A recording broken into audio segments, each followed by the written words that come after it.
Hey, I am Rishi Bradoo, and you're listening to Just Baate.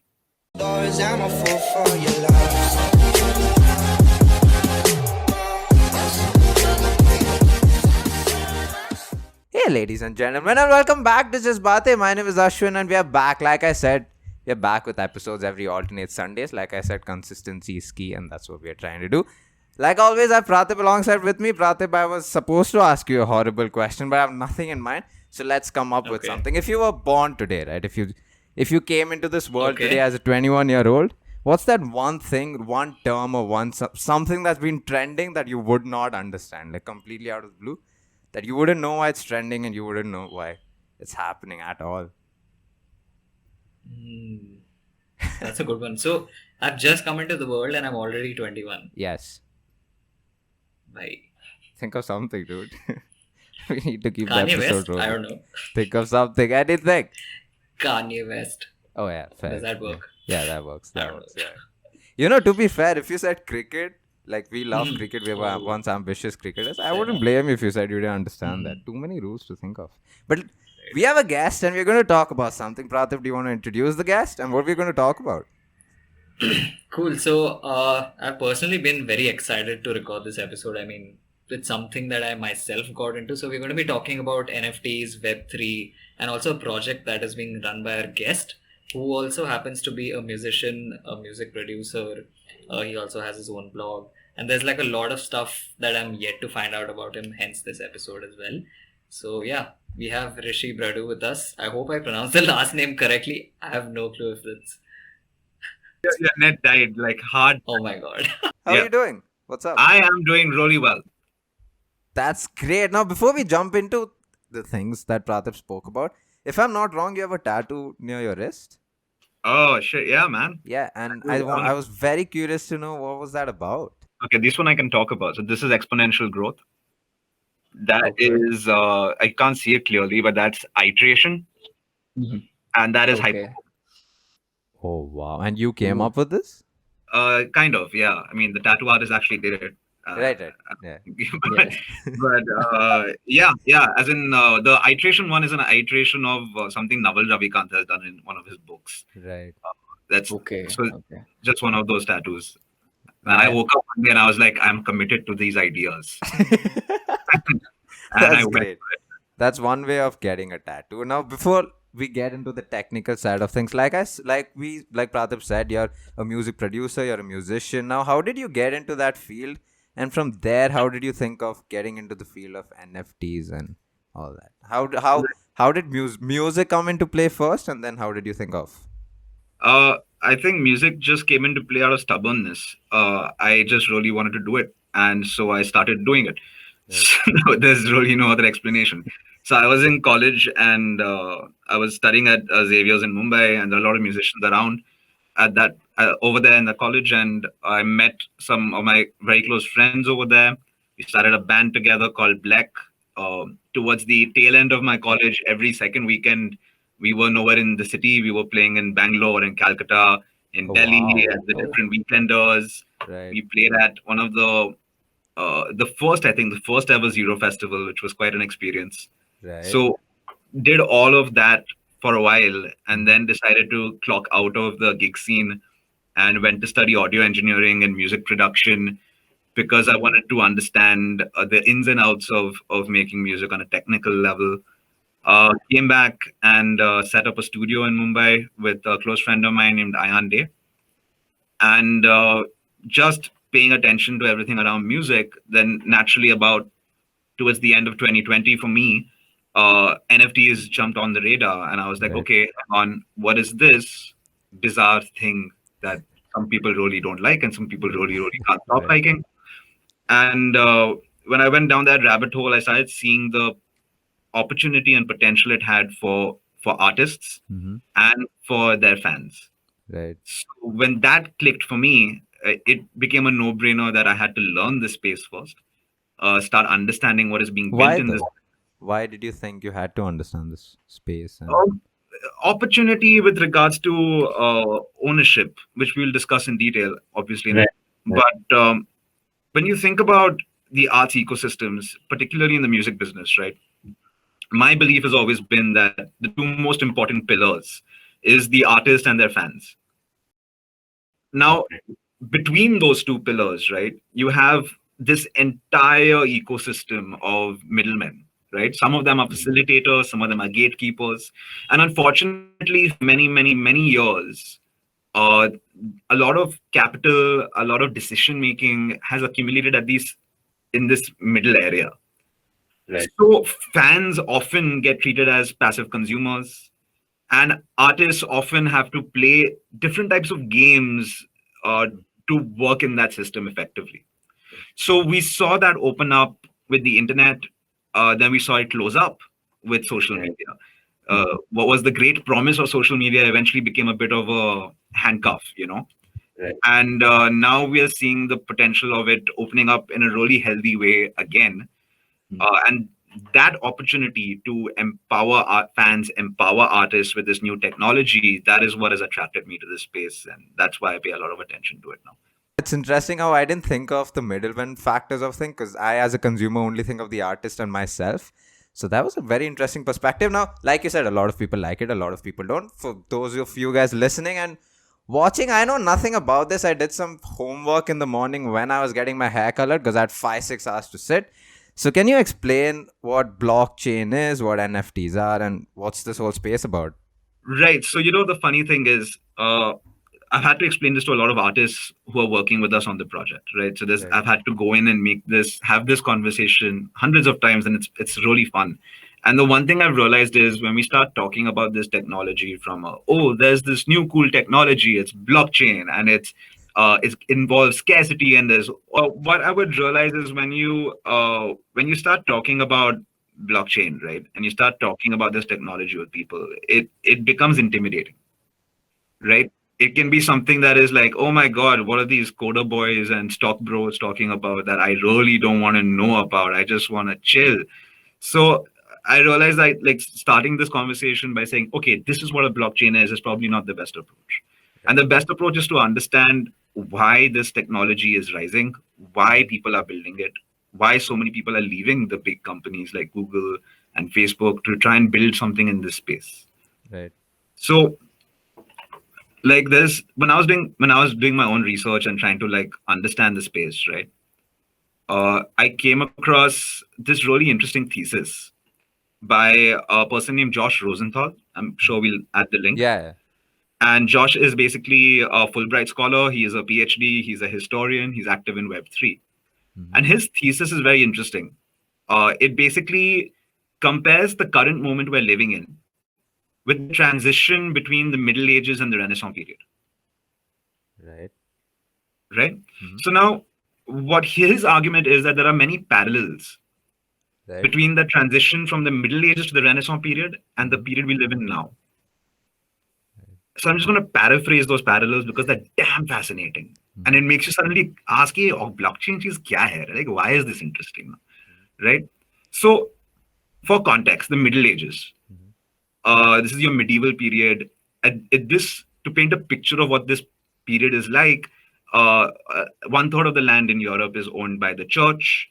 You have royalty that is in charge, and the average person is basically working in agriculture. They live near their villages. They don't have access to information at scale because all the information that is available, ideas, rights, if they exist, are written by hand and stored within the church, right? So they're Right. within the church's walls. Capital and property, the idea that an individual can own property doesn't exist, Right. right? We live on their land. We don't have, as individuals in the Middle Ages, we don't have a lot of capital wealth. So now, what triggered the massive change of the Renaissance period? The Renaissance period was a period of immense innovation, lots of technological, artistic revolution, ideological revolutions, the effects of which we still feel today, right?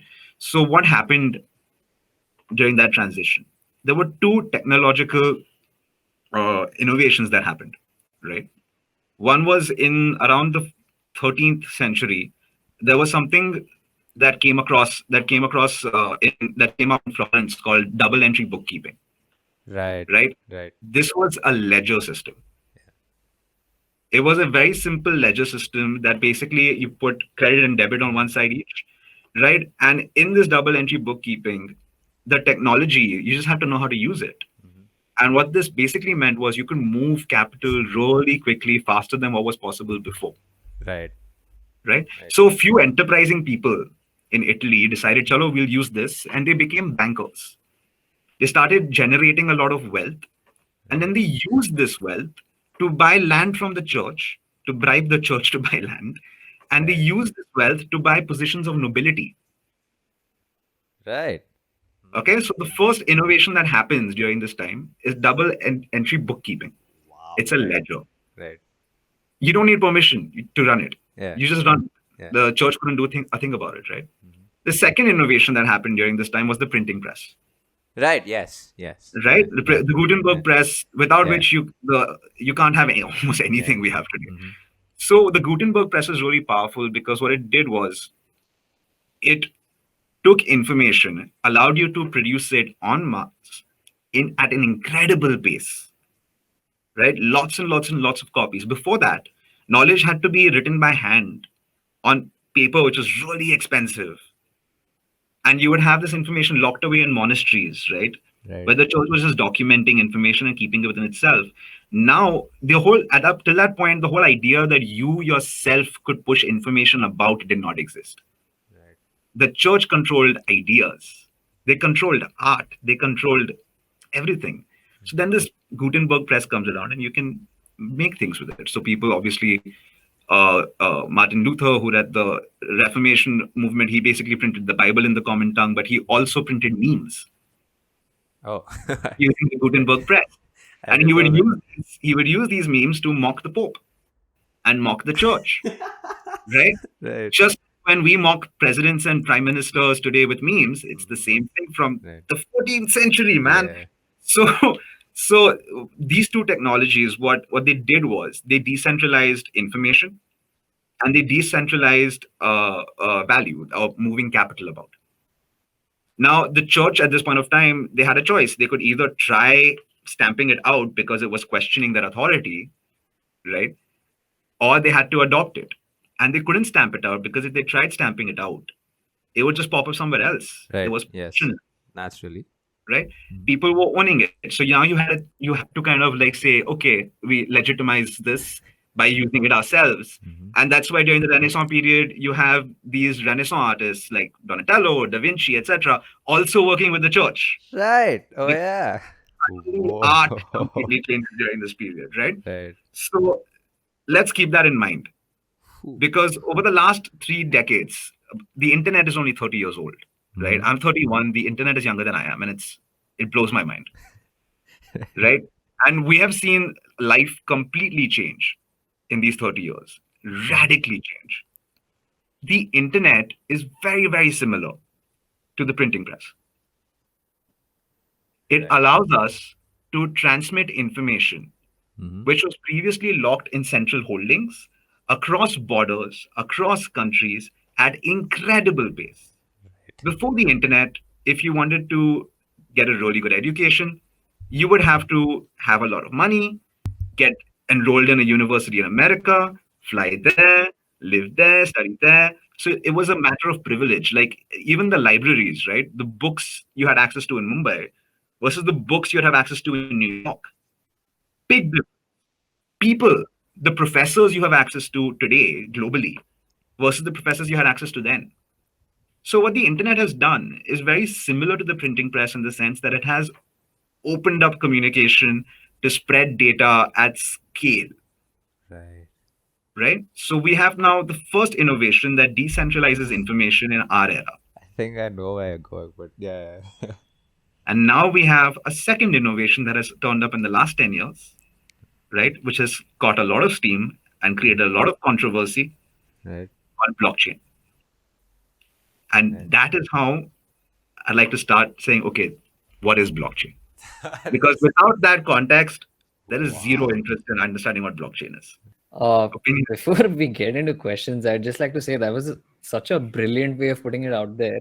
It's not mine. Like, It's not but mine. It's very important that you check out the original person. It's Josh we'll Rosenthal's definitely link it. Yeah, phenomenal thing. like It No, just no, I, sounds no. like, But the fact that you went through it and you could paraphrase it for us to understand, and correct. like I instantly, like after the second half of it, I knew where you were going with it, and now I yeah, have questions in my mind where before I wouldn't really care. But Yeah, I wow, think the key takeaway should be like, see, I'm like at almost anybody else in this space. We're all learning, we're all breaking things, we're all messing up royally, right? The thing is, the important thing is that are you going deep and are you asking questions and trying to understand why?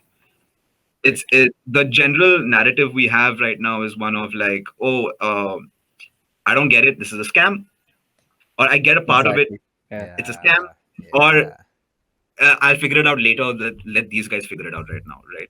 The curiosity is not there, and that curiosity is very important. Like it's absolutely fair to look at something and be disillusioned by it. It's absolutely fair, Mhm. but you have to look Yeah. at it first. Right. I'm So not that gonna lie. I come into the third category where Pratib's interested, so I'm like, yeah, Pratib will figure it out. Then he'll tell me what to do. man, I'm the same till like I heard about crypto and NFTs years ago, and I had zero Mhm. interest, absolutely zero Same. interest, Yeah. till I realized that, oh, hang on, this revives the arts industry and empowers artists in a way like Right. few things have in a long time.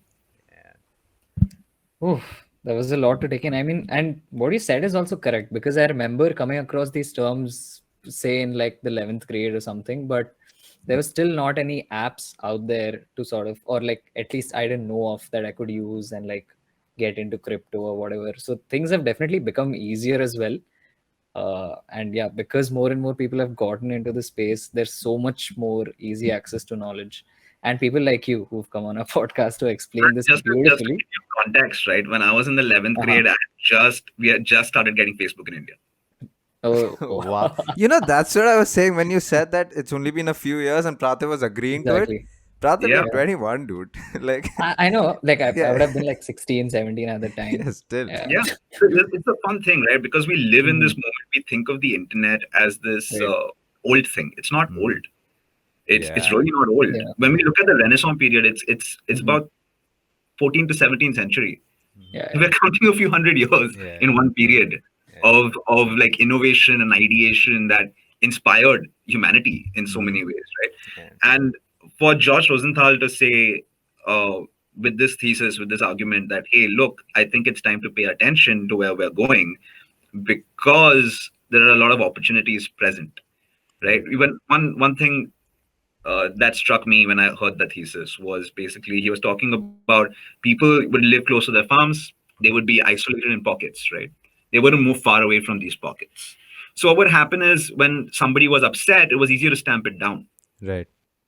The world we live in today, in a very different way, is broken into pockets, into little echo chambers and bubbles, Right. right? Mhm. Where information is it's confused between the conversations. The conversations aren't collaborative, they're competitive, and they're harsh. The poisonous rhetoric Right. across these echo chambers. Right. So we are living in a very strange way. We're living in a period of time where we are disconnected from each other, despite all these tools of connection. On a social level, social culturally, Mhm. we are emotionally disconnected from each other, and it pisses us off. It makes us Yeah. unhappy. Yeah. Whenever people are divided, we're social animals. When we're separated from each other, we just become angry, and sometimes we don't even know why, This is right? beautiful. Yes. Yeah. Right? Yeah. And what struck me was that, hang on, okay, we have the internet, but we still have centralization of information in the internet. Mhm. And that is Web 2. That is all your information on Facebook servers, on Amazon servers, Google servers, right? And because the internet is built the way it is, we are stuck in echo chambers, and Mhm. none of us are happy. Yeah. So this led me to a train of questions that we'll get to, which is really Yeah. fun. Yeah. Cool. You spoke about Web 2 and I mean Mm. now we're moving towards Web 3. So on a very in a very basic way, if you could explain what the difference between Web 2 and Web 3 is, and also I know we started with the introduction of blockchain. So would you like to get into Actually, NFTs first? Yeah. let's Or like finish crypto. discussing the foundation first. Right. Yeah. So with blockchain, right, like the simplest explanation that you can think of that doesn't go too deep unnecessarily is that it is a distributed ledger, right, where all the participants who hold an exact copy of the ledger at any given time. Mhm. So basically, the way I explain it to people on a practical sense is like, supposing I want to send you money, right? If I want to send you money, I have to go to a bank. The bank will adjust their ledger and they'll send you money. Now, the money that you get sent is actually just information that is being sent on a ledger, right? It's just data that is being, the cash in actual cash in circulation is very low.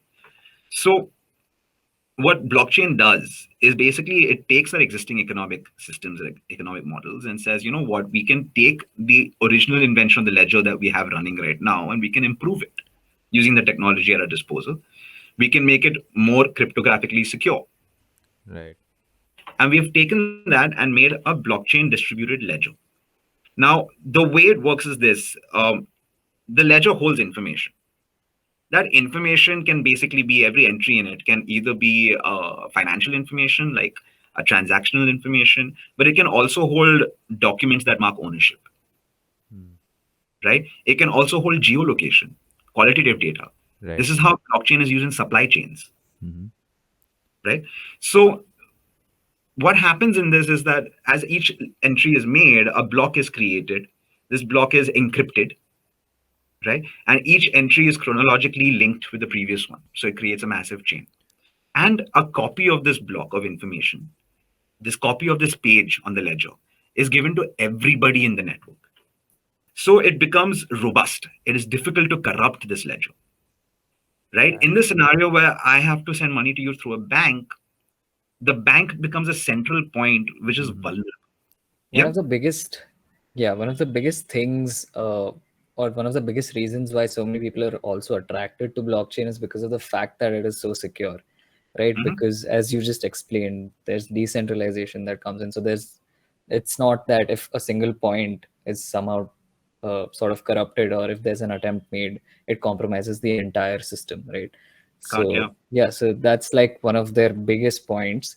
And yeah, to put it simply, I guess if you see blockchain as like blocks and you want to get into one block, you'll have to also touch the other blocks, I Yeah, guess. which is And that's a very simple way of an putting it. amount of energy, right? Like it's an international amount of energy to spend to corrupt the blockchain. Yeah. But what this basically means, right? Like the simpler ways of explaining it is like you can see it on a public. Imagine a ledger that is floating in the sky, and everybody can have access to it through their phone or whatever, right? Where you can see transactions happen, but pseudonymously protected, right? Like your identity is not revealed, the wallet addresses are shown. Right. So you can see, okay, large sums of money are moving. Now, this does a lot of powerful things, right? Like particularly with regards to proof of ownership of something, where you want to avoid scams where there's duplication of a file that says you own something, but you don't. So having that verification on blockchain saying like, no, no, no, this property was actually bought by so and so person, and then so and so person, and then so and so person, and then so and so person. That provenance, which you can't argue against because there are so many copies confirming it. Right. Right? That's what makes blockchain as a ledger system. Remember the Renaissance thing. That's what makes it powerful. It is distributed, so it cannot be corrupted. Right? There is little to no friction, so it's really, really fast. Right. So people are able to move ridiculously large sums of value between each other without intermediaries interrupting that chain, without corruption of that data. It's a good litmus test to see how you respond. Yeah. Right? Because we've been so deep down this rabbit hole at this point, we have to like double check to try and use simpler terms and simpler perspectives, right? And not get like all technical, like we're part of the technical club. No, Exactly. so I think this is a good litmus test. So if you're enjoying this conversation, we're doing Oh, something yeah, right. I am enjoying this conversation. But I'm gonna, before Praatibh, I know you were going to ask something, but from a layman's perspective, why do you think a lot of people are skeptical about all of this? Why do you think We'll they're get to doubtful? it. There are many reasons, man. We'll get to it. There are many, many reasons why people are skeptical, and it's not unreasonable. None of those reasons are unreasonable, right? Yeah. Like I think people who are in the Web3 space and in the blockchain space get all riled up and think the criticism towards it or the skepticism towards it can be unreasonable.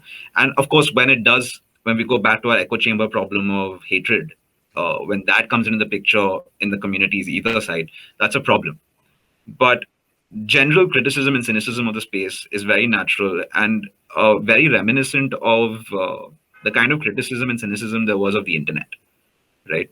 The very idea that the internet was this revolutionary thing that people claimed it would be was so beyond our imagination, right? At that point of time, the people from that point, 90% of people didn't understand the internet. When it was first discussed that, oh, you'll be able to transmit information really quickly from here to there. So most people, like, I remember there's this David Letterman show where he's interviewing Bill Gates and he's saying like, is this internet thing cool? And Bill Gates is like, yeah, it's pretty cool. Like you can watch a baseball match on it. Have you heard of television? Like, no, but you can watch it whenever you want. Have you heard of recording the show match? Like, so it's those narratives are still very, very similar today, right? Like, so the reason, one of the reasons I also wanted to start with Josh's thesis was that it allows you to start seeing the bigger picture. It allows you to start seeing that it isn't just about this one thing, and it isn't just about Bitcoin to the moon and any of that. Exactly. Yeah. It's about technological evolution. It is about socio-cultural impact of technology. That is the conversation we should be having. Yeah. It's also a case of, because I mean, you also spoke about like scams and everything there, because people are so new to this and don't fully understand it. They're very susceptible to scams. So that's one thing. And because crypto has always been associated with Bitcoin, people almost always associated with just finance and get rich quick scheme, I guess, in some ways. Yeah.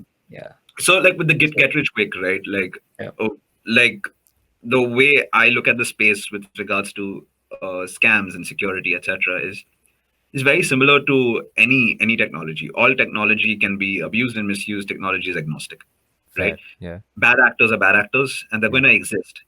Now, the general con man's playbook basically means that you're going to take advantage of people who have fear of missing out. You're going to take advantage of people who have greed. You're going to take advantage of people who are desperate. And you're going to take advantage of people who don't know a system. Right.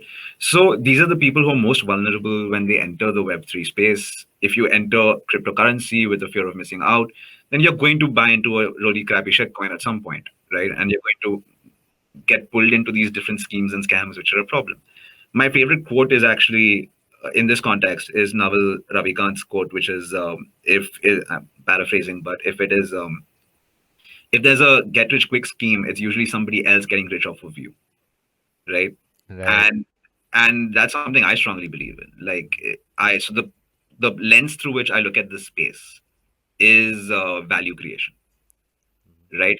Are there people in the space who are creating value and creating tools and applications that solve problems for us, that make our life better? And that is very much the case in this space. Yeah. Okay. Again, a lot of information to take in, but I'm just gonna like go through some of our questions and see if there's anything I can ask you right now. Yeah, man. Yeah, so we did touch a bit upon Web3.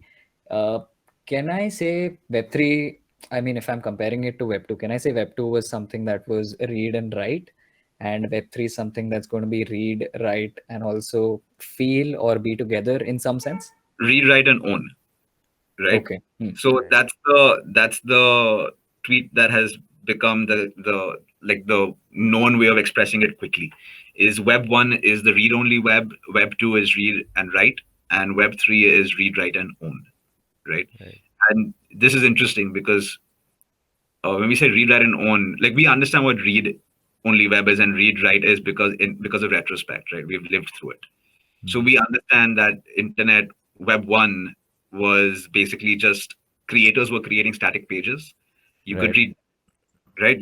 That's it. And there was a very few bunch of creators. That was the birth of your creative economy, of people who were creating web pages and were basically creating blogs on them, right? Then you see the emergence of social media technology. You see comment sections and different social interactions happen. So you start seeing the opportunity for a lot of user-generated content, right?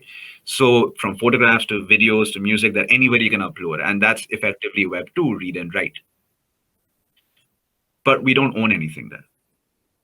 And that confuses people. They're like, but this is mine. right? Yeah. Read, write, and own is what Web3 is. The catchphrase used with Web3 is, okay, you now have ownership over platforms. You now have ownership over digital goods. So now there's a bit of a confusion here. Like, what does this mean? Because apart from being this really cool catchphrase that every NFT bro uses, Mhm. Right. Yeah. right? Like, now you can own it, but I already have it on my phone. No, but now you can own it, Right. right? Apart from apart from that conversation, we needed to understand what happened with the internet, right? So when the World Wide Web was created, Mark Andreessen, there's a article by Lee Jin who works for A16Z, and she breaks this down very, very well with regards to the way the creator economy has shaped and changed, right? So Mark Andreessen is the person who invented like the web browser, invented Netscape, and what he was talking about in Fireside Chat is he was talking about how they wanted to implement wallets in the web browser, so that Mhm. from one web browser to another web browser we can transact. Oh So wow. transact money, but obviously money is just data, so transact data Right. from your wallet to my wallet. But they weren't able to do it. They weren't able to do it because the systems of the time, the banking systems, etc., the internet was so new. Mhm. So they said, okay, won't do it. Cool. This caused a problem. Around the mid 90s, Bill Gates writes an essay, right? He writes an essay called Content is King. And what he basically talks about in this essay is that there isn't a reasonable business model for creators on the internet. He says the creator economy will boom. It'll really, really blow up because of the internet at unprecedented scale, but people will be unhappy in the medium term, right? Now, what he meant was this transition to creating digital goods, but having no way to significantly monetize them as goods. Right. The difference between goods and services. Service is something I do for you, I get paid. Goods is something I've bought, I own. I Mhm. can break it, I can destroy it, I can loan it, I can sell it, I can gift it. You can't really do that with a blog post Right. or a Yeah. YouTube video, Yeah. right? So digital goods, though we create them as creators, we create podcasts and we create value for these platforms. We really can't do a lot with them. Right. And that's the problem with Web 2. Now, what Web 3 does is that wallet to wallet problem. It's It solved. kind of solves that Yeah. with blockchain.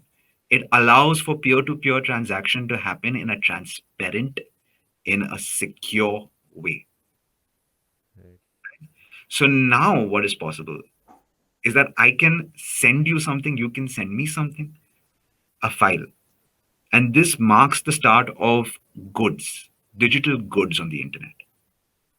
When I'm explaining this to musicians, the way I go about it is you had CDs, right? You had music CDs.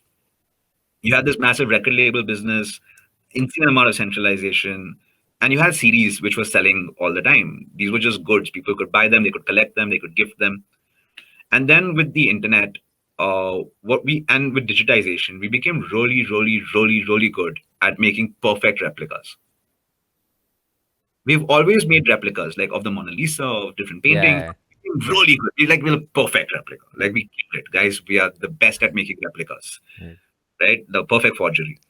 So now when we did that, we also then had this communication protocol, this new printing press to spread those copies in en masse, right? Which we did.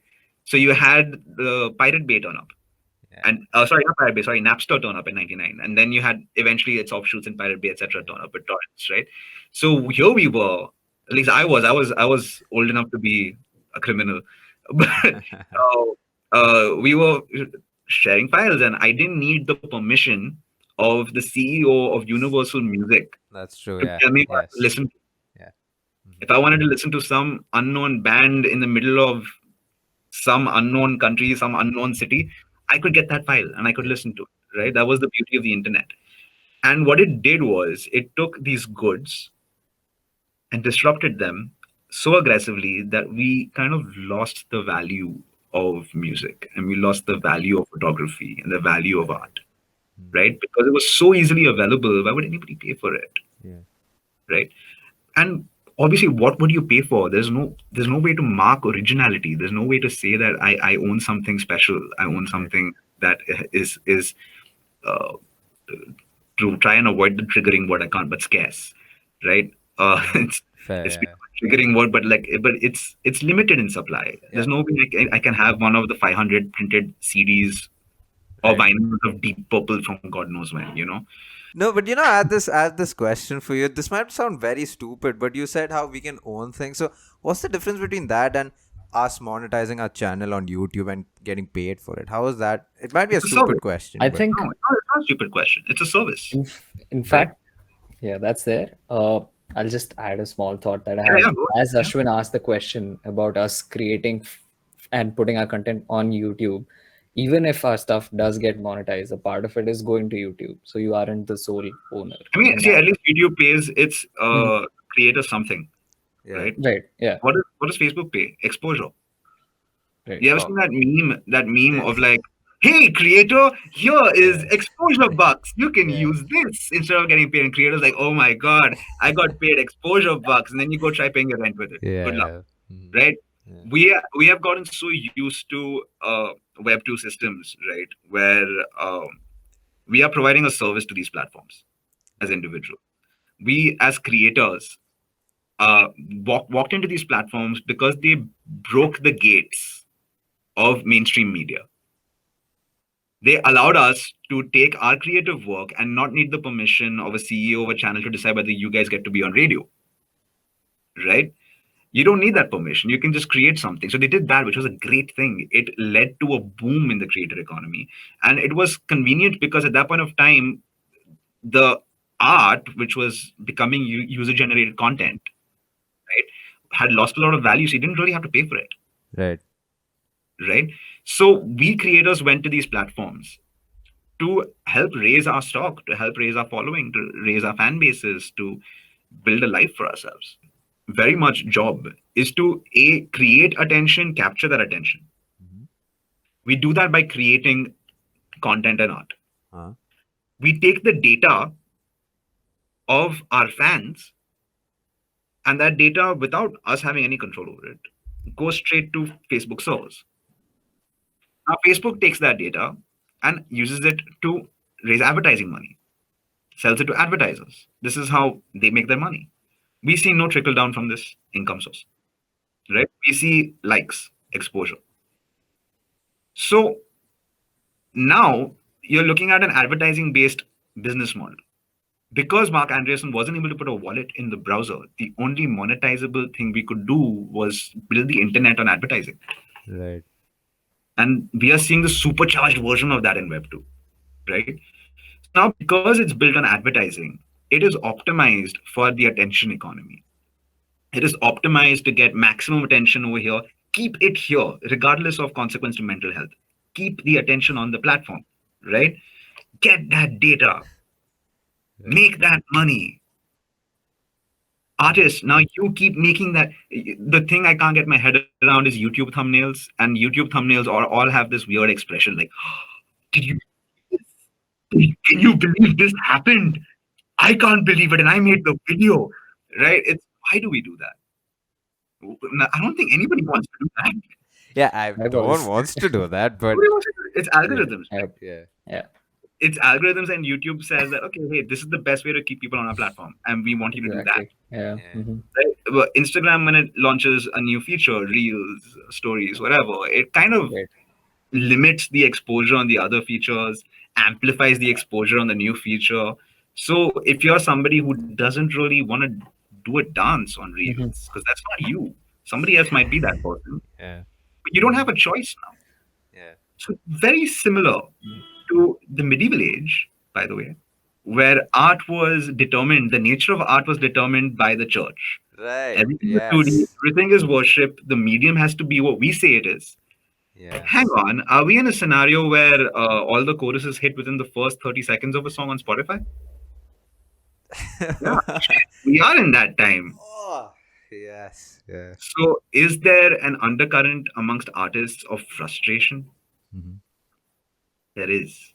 Mhm. And Definitely. that frustration is an accelerant towards pushing artists towards Web3. which is why we have first seen frustration with our financial systems and hence movement towards blockchain technology and cryptocurrencies. We are now seeing frustration with our content creation or arts industries. And when people have understood what NFT technologies do for their work, where NFT technology allows you to make a digital good and get paid for it, Mm-hmm. you're going to see more and more creators move in that direction. Right. Yeah. That's actually, it's a very nice way also to get into NFTs, right? You spoke about ownership, you spoke about so much stuff, and how now essentially there's no one who's going to control, and there's also going to be a proof of ownership. So that's Mhm. where NFTs come into the mix. And in fact, one of my questions around that was going to be, what do NFTs bring to the table for small artists as well as people who maybe want to own an NFT or want to invest in a project? So could you explain that in terms of, first, obviously, the artists a little more, if you could talk about that? Right. So NFTs are firstly we need to understand that NFTs aren't art, right? Okay. The Right. the presumption is because we have seen NFTs associated with JPEGs because that was the Yes. easiest execution. Yeah. That was Yeah. the first. There was a proof of concept. There was the first use case. It was the easiest execution. Get this line of code to point to this image. Right. And that's what an NFT is. It's a token on a blockchain, right? The only difference is that it's non-fungible. Don't get scared. It's a new word. Non-fungible basically means it's like it's unique. You can ask unique value to it, right? So it's just a token on the blockchain. It's a line of code that basically points to a file, and if that file is on a distributed server, if it's on IPFS, then it's immutable. Right. Right? So you have this little line of code that points to a file. Now, that file can be anything. The file can be a movie, the file can be a ticket, it can be music, it can be art, it could be a book. The NFT will point to that file Right. and it will allow you to say that I'm the owner of this file and you can sell that NFT. So let's slow down. Let's get a little more real world about this, right? Like, hey, okay, we've gone into like crypto boy territory. Let's slow down. Right. Let's go to the art world for a minute, right? Mm-hmm. The Louvre. Let's go to the Mona Lisa, right? Most overused example, but still. The Mona Lisa, if you want to buy it, what are you really going to buy? I mean, you're going to buy something called a COA, Certificate of Authenticity. It's a document, right? And this document basically says, okay, you are now the owner of this painting. Cool, right? Now, you could choose to move the painting, but that's hectic. It's the Mona Lisa. Do you really want to move it? It's Right. safe there, right? It's safe Mm. in that central server. It's safe in the Louvre, right? So, Yeah. like, let's leave it there. You have this document that says you're the owner, and cool, that's great. And if you want to make money off it, you can either sell it at some point of time, Right. right? That's what happens in the art world. And this applies to you can make a COA of performance art as well, right? So Mm-hmm. you can really go ham with what the COA represents. The COA can represent a jar of thin air Right. Fair. Mm-hmm. that exists in the art world. So it's a document that proves ownership. It's nothing new. Yeah. It's literally that's how we prove ownership. We have no Yeah. other way to do it. Yeah. Right. So all we've done is taken that and put it on the blockchain in Mm-hmm. the form of an NFT conceptually, right? The difference is over here with the painting COA, you have to prove it's the authentic one. If there Right. is if there is an exact copy of it, if there's a fraudulent copy of it, that can be financially leveraged. That's Right. a problem, Mm-hmm.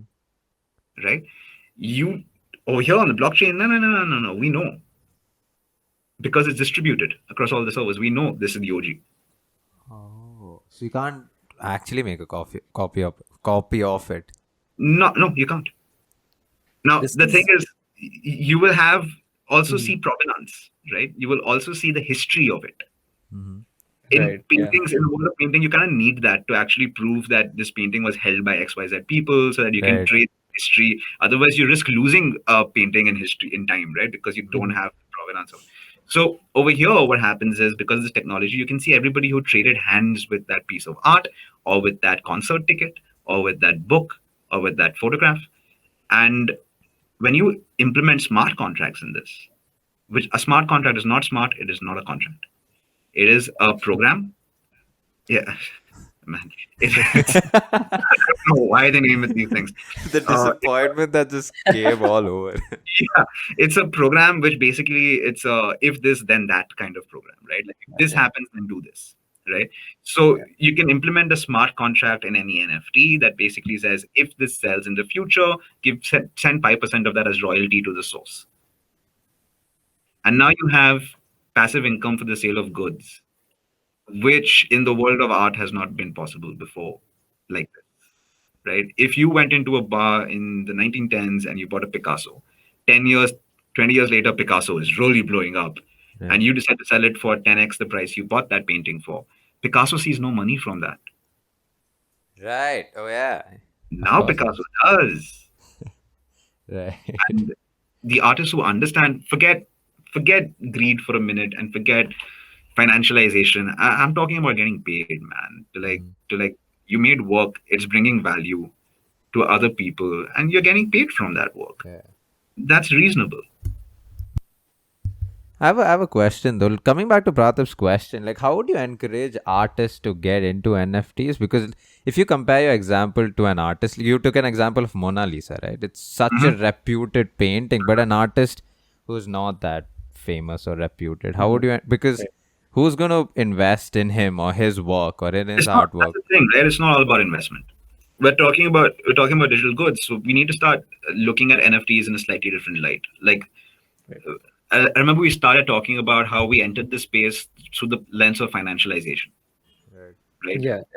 We entered this space through the lens of okay, and what are you going to do? You have a ledger. The first thing you're going to think about is accounting money, Yeah. right? So we built a ledger and we're like, cool, what do we do with this? Okay, let's count money. So we built that.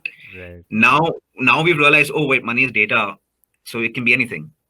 So let's create property rights and say that's pointing to art, right?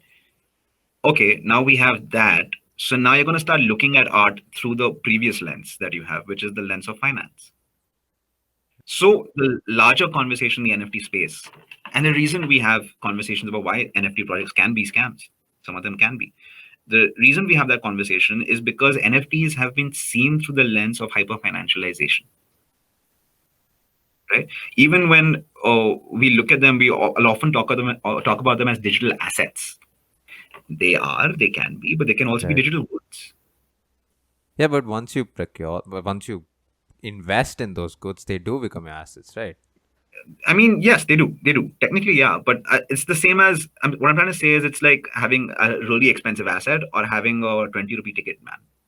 Right. Fair. Yeah. Right. That can exist on blockchain and exist as an NFT. And does it now? The next question is: do the small things need to exist as NFTs? My argument is yes. The small things do need to exist as NFTs because so many of those small things are already digital, but not really owned. Okay. When you say small things, what exactly do you mean? Like in what context? I think Gary Vee talks about this a lot. Mark Cuban talks about this a lot, where you're talking about NFTs as tickets. And to me, that's a no-brainer, right? A lot of tickets today are digital items on phones with QR codes that you scan, right? In ticketing, supposing I buy a ticket to this concert, Pratik Kuhad is playing in Bombay, and I'm like, yeah, I'm a Pratik Kuhad fan, and I've got this ticket, and it's sold out. It's a small venue, 500 people only. Oh my god, I've bought this ticket, it's sold out, and then I can't go. It's raining, and I'm moody, and I don't want to go. So what do? I can sell it, right? Which a sensible person would do. Right. Yeah. Right? And because there's demand, because Pratik Kuhad is great, then yeah, you are seeing that price be higher. If there is no demand and nobody really likes, no, I'll probably lose money on it, and that's fine. right? The point is, it doesn't have to be about these insane profit margins. It doesn't have to be about 10x, 20x. It's about what can you do with it? What can you do with it? Do you have the opportunity to sell your digital ticket? Do you not have the opportunity? It's your money, right? Now that's the most simple use case of tickets in NFT. It can be quite beautiful because tickets, right, can be pieces of art. They can be really small JPEGs that just say like, I was there, yay, right? And like the way I think about this in a very dramatic way, since you're in cricket, since both of you are into cricket, right? Yuvraj hit 6 sixes, historic moment, right? Imagine if everybody in that stadium had an NFT ticket, and at the end of the match, right, the NFT showed that the 6 sixes on loop, and you put it in your wallet, your, let's call it profile. You put it on your profile, which people can see. And everybody would go through it and be like, oh my God, this guy was at that game, yo. He was actually there. He saw the 6 sixes. He's one of the 30,000 people who was there in real time. Bloody hell. Now, okay, I'm not into cricket, so I'm like, yeah, cool, whatever. Right? But somebody else is into cricket. Your future employer could be into cricket. Future employer who currently goes through your Instagram profile to find out if you're nuts or not, right? Could be somebody who was there at that match. And in Instagram culture today, in your Web2 culture today, it's a flex culture, right? It's a culture of pretense. It's not a slight on people. The platforms are advertising platforms. That's what advertising is.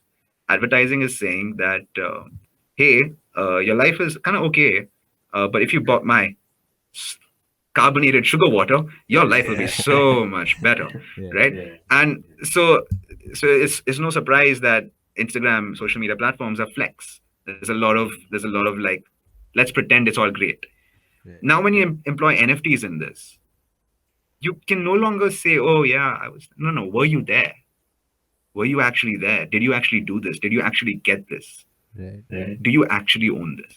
There's another question I'd like to slide in. Yeah. There's been, in fact, it's a very famous question, I guess. I mean, not even a question, it's almost like a mock of NFTs, because I know people from the outside obviously think of it as like just JPEGs, and you always have that thing of, I can just screenshot this and have it, right? So I know you touched upon ownership and you did speak about why this is unique, but if you could just throw a little more light on why by taking the screenshot does not mean anything. Yeah, it's very simple. How many people have seen the Mona Lisa? Very few. Very, very, very, very, very few people who know what the Mona Lisa is, who can point it out in a lineup, right? Or think they can, have never really seen it. Right. Why do we know what it is? We know it because we've seen the copies of it. We've seen it on people's phones. We've seen it in movies. We've seen prints. Right. Oh, why else do we know it? Because we've seen a mockery of it in Simpsons. We've seen a derivative art, Yeah. right? Yeah. We've seen animations of it. We've seen people wearing it in parades. It is part of social fabric. Mhm. That is where the Mona Lisa gets its value. That's where all art gets its value. Is it a part of social cultural fabric? Right? I remember I had a roommate when I was staying abroad. I had a roommate who was a Spanish guy. He'd gone for a football match, and they were singing a song there called La La La La La La La. So football chants, right? And that's Seven Nation Army by the White Stripes. So he was singing it in the apartment one day, and I'm like, "Hey man, you listen to Seven Nation Army? Like that's insane! Like you like?" He's like, "What? No, I'm into techno. What? What is this? I heard it at a football match." Right. That song is transcended to folk culture. Mhm. It's a folk song at this point, right? Yeah. That is what art does. So the reason we know things is because of right click save as. We need it. It's damn good that we do it, right? It doesn't mean that the original piece loses value. If there is a way to mark the original piece, if there isn't a way to mark the original piece, then it does. Then we have a problem.